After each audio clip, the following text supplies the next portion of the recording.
Hello guys, what is up? It's your boy Spooky Noodles, aka Nicholas Gray, author of such great books as, well, Gray Matter. So, yeah, check out the revised edition. It's on Amazon and whatnot. So, yeah. Today we are talking about Autumn Bleeds into Winter by Jeff Strand. So, as always, I'm going to give you the synopsis. Then I'm going to read you my written review, and then maybe we'll delve into it a little bit. So, here we go. 1979. Somebody has been abducting children in Fairbanks, Alaska. One of the victims was 14-year-old Curtis Black's best friend, Todd. Curtis saw it happen. He knows exactly who did it. But he can't prove that it was his neighbor, Gerald Martin.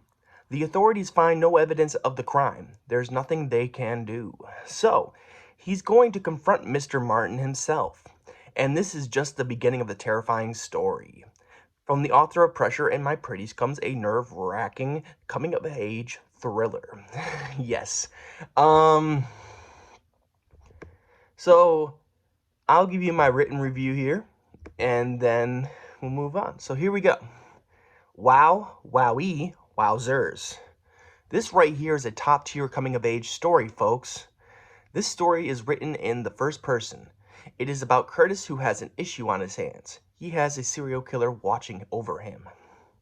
That's all I will divulge on the story, for I'd hate to ruin the story for you. This one is easily a top 5 favorite coming-of-age for me. Coming-of-age story for me. The atmosphere of this book, the characters, the humor and style of Jeff Strand's writing, it all comes together to tell a perfect story that is just truly phenomenal. I love this book. So much so that I dare say that this is my second favorite COA of all time. It edges out The Traveling Vampire Show by Richard Lehman and comes very dangerously close to my favorite book of all time, which is Ronald Kelly's Fear. That in itself should be a testament to how great this book is. Overall, I give this one 5 freaking stars. Highly recommend.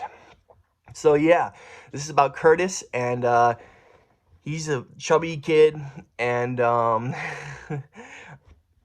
this is about the antics that happens. Like, it's just a simple story if you break it down to its very minimal of what it is. It's about a kid and a serial killer. There isn't like too many characters added in to the mix. You know, there isn't like some creature going around, and it's literally as simple as it can get, the storyline. But Jeff Strand makes it so entertaining.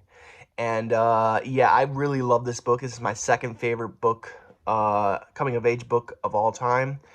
It goes number 2 on my list for favorite coming of age stories of all time, and right behind, like I said, Ronald Kelly's Fear. This book was tremendously good. It took the words right out of my mouth. I don't know what to say. He has a few other coming of age stories I hear. Dwellers one, Pressure's sort of one. So, you know, I got both of those books, and I want to read them soon-ish. I don't know. I also had Ferocious by him. So, yeah, and this is actually my second Jeff Strand book. The first was not even a horror book at all. It was called, I Have a Bad Feeling About This. And it was pretty good. I like that one as well. I think I gave it 4.5 or 5 stars. This one was 5 stars, like just solid 5 stars, you know. I'd give it more if I could, but I mean, it's the highest you can get, so on my list. So yeah, this was a really good book. Jeff Strand is becoming a favorite author of mine, and there's not much else to say other than this was a great book. I highly recommend it for anyone who needs a good coming-of-age story set in Alaska. I mean, this book was set in Alaska, and I enjoyed it, you know. I had a great time with this book. I listened to the audiobook, and the narration was perfect. Yeah, James is licking something. I don't know what he's looking over there, but I'm sorry if you can hear that.